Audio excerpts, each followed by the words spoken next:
அனைவருக்கும் வணக்கம். ஒரு மனிதன் செய்யக்கூடிய மிக பெரிய தவறுகளில் ஒன்று சரியான வேலையை தவறான நபரிடம் ஒப்படைப்பதுதான். சில நேரங்களில் அந்த தவறு உடனடியாக தெரியாது.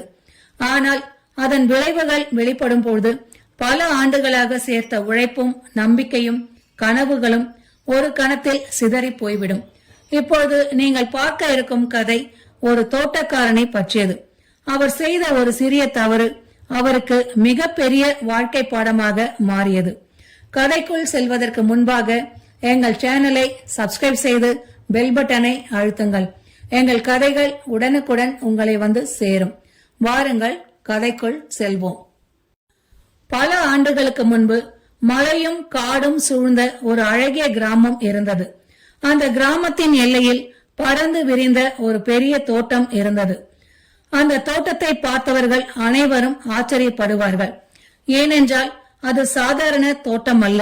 நூற்றுக்கணக்கான மரங்கள், ஆயிரக்கணக்கான மலர்ச்செடிகள், பசுமையாக அலைப்பாயும் கொடிகள், காற்றில் மனம் வீசும் பூக்கள் என்று இயற்கையே அங்கே குடியிருந்தது போல தோன்றும். அந்த தோட்டத்தின் உரிமையாளர் ராமசாமி. ராமசாமி சிறு வயதிலிருந்தே மரங்களை நேசித்தவர். மற்ற குழந்தைகள் விளையாடி கொண்டிருக்கும் பொழுது அவர் செடிகளை நட்டு வளர்ப்பதில் மகிழ்ச்சி அடைவார். அவரது தந்தை இறப்பதற்கு முன் ஒரு சிறிய நிலத்தை மட்டும் விட்டு சென்றிருந்தார். அந்த நிலத்தை பார்த்த கிராமத்தினர் பலர் சிரித்தனர். இந்த வறண்ட நிலத்தில் என்ன விளையும் என்று கேட்டனர். ஆனால் ராமசாமி நம்பிக்கையை இழக்கவில்லை. அவர் தினமும் அதிகாலையில் எழுந்து கிணற்றிலிருந்து தண்ணீர் எடுத்து வந்து செடிகளுக்கு ஊற்றினார். கடுமையான வெயிலிலும் உழைத்தார். மழை பெய்தாலும் ஓய்வெடுக்கவில்லை. ஆண்டுகள் கடந்தன. மெல்ல மெல்ல அந்த வறண்ட நிலம் பசுமையான சொர்க்கமாக மாறியது. கிராம மக்கள் ஆச்சரியப்பட்டனர். ஒரு காலத்தில் கேலி செய்தவர்கள் கூட அவரது உழைப்பை பாராட்ட ஆரம்பித்தனர். ஆனால் ராமசாமிக்கு மனிதர்களை விட அதிகமாக நெருக்கமாக இருந்தவர்கள் வேறு சிலர். அவை குரங்குகள். தோட்டத்தை சுற்றியிருந்த பெரிய மரங்களில் ஏராளமான குரங்குகள் வாழ்ந்து வந்தன.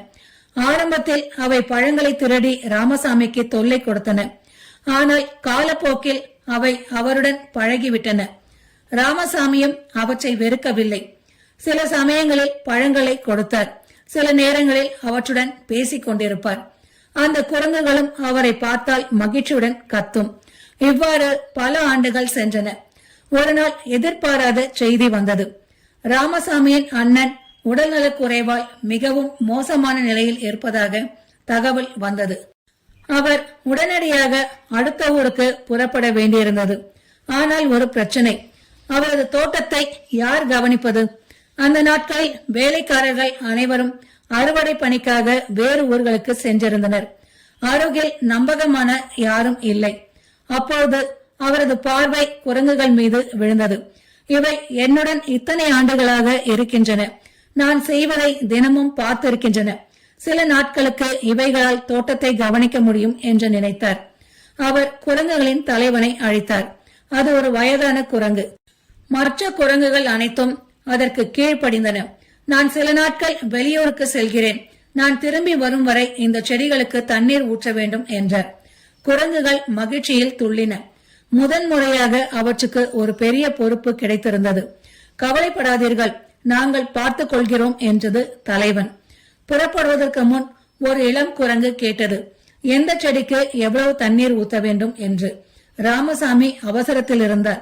வேர் பெரியதாக இருந்தால் அதிக தண்ணீர், வேர் சிறியதாக இருந்தால் குறைவாக தண்ணீர் ஊற்றுங்கள் என்றார். அவ்வளவுதான். அவர் அவசரமாக புறப்பட்டு சென்றார். முதல் நாள் காலை குரங்குகள் அனைத்தும் ஒன்று கூடின. தோட்டத்தின் நடுவில் ஒரு பெரிய ஆலோசனை கூட்டம் நடந்தது. இப்பொழுது இந்த தோட்டத்தின் பொறுப்பு நம்முடையது என்றது தலைவர். அனைவரும் பெருமையுடன் தலையசைத்தனர். ஆனால் சிறிது நேரத்தில் ஒரு சந்தேகம் எழுந்தது. வேர் பெரியதா சிறியதா என்று எப்படி தெரிந்து கொள்வது என்று. அனைவரும் அமைதியாக நின்றனர். சில நிமிடங்கள் யோசித்த பிறகு ஒரு குறும்புக்கார குரங்கு சொன்னது, மரத்தை கொஞ்சம் பிடுங்கி பார்த்தால் வேர் தெரியும் அல்லவா என்று. உடனே மற்ற குரங்குகள் கைத்தட்டின. அந்த யோசனை மிகவும் புத்திசாலித்தனமாக தோன்றியது. உடனே வேலை தொடங்கியது.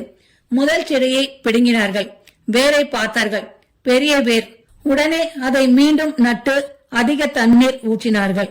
இரண்டாவது செடியை பிடுங்கினார்கள். சிறிய வேர். மீண்டும் அந்த செடியையும் நட்டார்கள். குறைவாக தண்ணீர் ஊற்றினார்கள். இவ்வாறு ஒவ்வொரு செடியையும் பிடுங்கி வேரை பரிசோதித்தனர். மாலை வரை வேலை நடந்தது. அன்றிரவு பல செடிகள் வாட ஆரம்பித்தன. ஆனால் குரங்குகளுக்கு அதற்கான காரணம் புரியவில்லை. நாம் இன்னும் கவனமாக வேலை செய்ய வேண்டும் என்று முடிவு செய்தன. மறுநாள் மீண்டும் அதே செயல். இம்முறை இன்னும் ஆழமாக வேர்களை பார்த்தன. சில செடிகளின் வேர்கள் முறிந்திருந்தன. சில மரங்கள் சாய்ந்தன. பல புதிய நாற்றுகள் முற்றிலும் அழிந்தன. மீண்டும் அவற்றை குரங்குகள் நட்டு வைத்தன. மூன்றாம் நாளில் தோட்டத்தின் தோற்றமே மாறத் தொடங்கியது.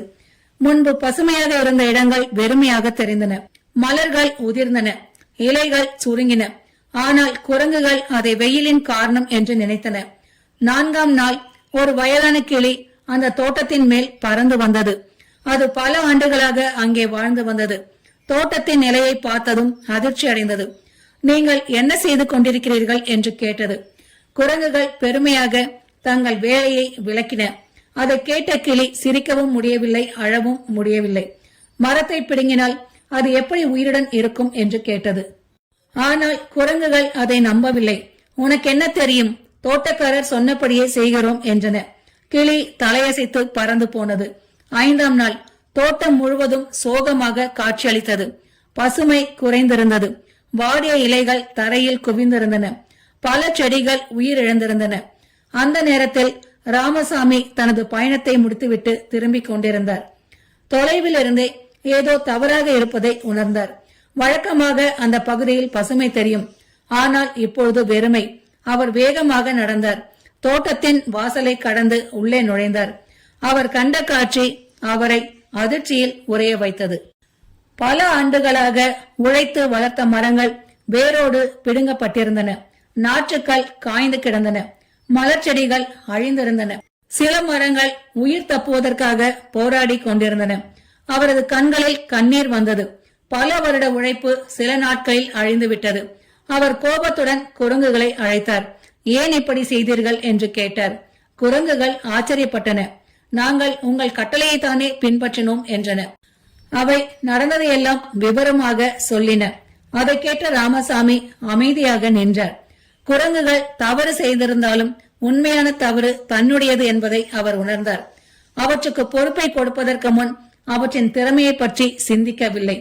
அவை நெருக்கமானவை என்பதற்காக மட்டுமே நம்பினார். அன்று மாலை அவர் ஒரு முக்கிய முடிவை எடுத்தார். மீண்டும் தோட்டத்தை உருவாக்க வேண்டும். அடுத்த சில மாதங்கள் அவர் கடுமையாக உழைத்தார். புதிய செடிகளை நட்டார். காய்ந்த மரங்களை அகற்றினார். மண்ணை வளப்படுத்தினார். மெல்ல மெல்ல தோட்டம் மீண்டும் உயிர் பெற்றது. ஆனால் அந்த சம்பவத்தை அவர் ஒருபோதும் மறக்கவில்லை. பின்னர் கிராம இளைஞர்களுக்கு அடிக்கடி ஒரு பாடம் சொல்லுவார். நல்ல மனம் இருப்பது மட்டும் போதாது, திறமையும் வேண்டும். நம்பிக்கை முக்கியம். ஆனால் நம்பிக்கைக்கு முன் தகுதியை சோதிக்க வேண்டும் என்றார். யாரை எங்கே வைக்க வேண்டுமோ அங்கேதான் வைக்க வேண்டும். ஏனெனில் தவறான நபரிடம் ஒப்படைக்கப்பட்ட ஒரு சிறிய பொறுப்பு கூட பல ஆண்டுகளாக உருவாக்கிய சாதனையை அழித்துவிடும் என்றார்.